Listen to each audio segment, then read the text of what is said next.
अस्सलामुअलैकुम जी। Fundamental of physics Halliday Resnick Walker का 10th एडिशन है। चैप्टर 10 चल रहा है रोटेशन का। वो कहता है कि यूनिफॉर्म स्फेरिकल शेल है जिसका मास 4.5 केजी है।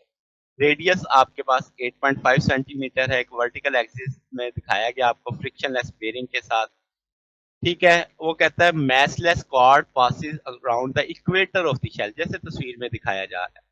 Over the pulley of the rotational inertia, pulley का रोटेशनल इनर्शिया दे दिया है, पुली का रेडियस भी दे दिया है छोटे आर के साथ। Attach to the small object एक मैस एम जिसका 0.6 केजी है। There is no friction on the pulley, cord doesn't slip. What is the speed of the object when it is fallen 82 centimeter after being released from rest? Initial velocity 0 there है। Energy concentration को लेकर solve करना है। अब तीन तरह की चीजें आ गई, एक स्फीयर, एक पुली और एक ये ब्लॉक।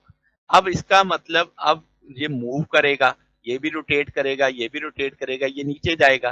तो हम जानते हैं काइनेटिक एनर्जी दो तरह की हो जाएगी, ये लीनियर आ जाएगी, ये रोटेशनल होगी, ये भी रोटेशनल होगी। तो अब हम कहेंगे तीनों काइनेटिक एनर्जीज का सम कर लेते हैं ताकि total kinetic energy of the system पता लग सके।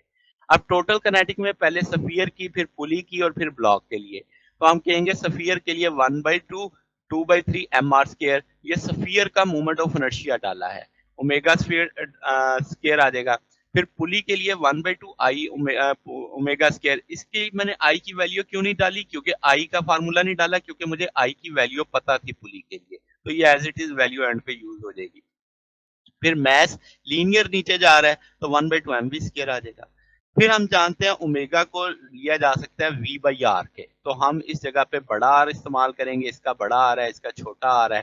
तो यहाँ पे ओमेगा को v²/r² डाला जा सकता है, इसे v²/स्मॉल आर डाला जा सकता है। तो दोनों की टेंजेंशियल सेम होगी, क्यों? क्योंकि आपके पास क्वाड स्लिप नहीं कर रही, वो तभी स्लिप नहीं करेगी कि दोनों की टेंजेंशियल वेलोसिटी क्या होगी, सेम होगी। तो इसलिए मैंने v कर दिया इसको। तो जनाबे वाला, अब आपके पास यहाँ से v² कॉमन लिया जा सकता है, बाकी चीजें कुछ कैंसिल हो जाएंगी, तो m/3 बचेगा, I/2r² बचेगा, प्लस m/2 बचेगा। एनर्जी कंजर्वेशन की हम बात करेंगे, gain in kinetic, loss in potential वाला कंसेप्ट होगा। तो ये सारी काइनेटिक एनर्जी आ गई सिस्टम की, ये सारी पोटेंशियल एनर्जी आ गई। यहाँ से v चाहिए तो ये फैक्टर दूसरी तरफ जाके डिवाइड करेगा, स्केयर है तो स्केयर उठा लो।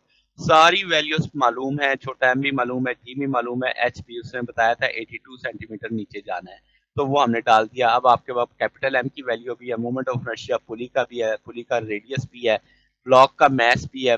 तो सब को लेकर सॉल्व करेंगे 1.4 मीटर पर सेकंड आ जाएगा। तो ये जनाब हमारे पास सोल्यूशन है। अगर आपको इसमें कोई बात पूछनी हो, डाउट हो, तो नीचे कमेंट्स में पूछ सकते हैं। वीडियो अच्छी लगी हो तो वीडियो को लाइक कीजिएगा, दोस्तों के साथ शेयर कीजिएगा, चैनल को सब्सक्राइब कर दीजिएगा। अब तक के लिए इतना ही, बाकी इंशाल्लाह नेक्स्ट देखेंगे। ओके, अल्लाह हाफिज।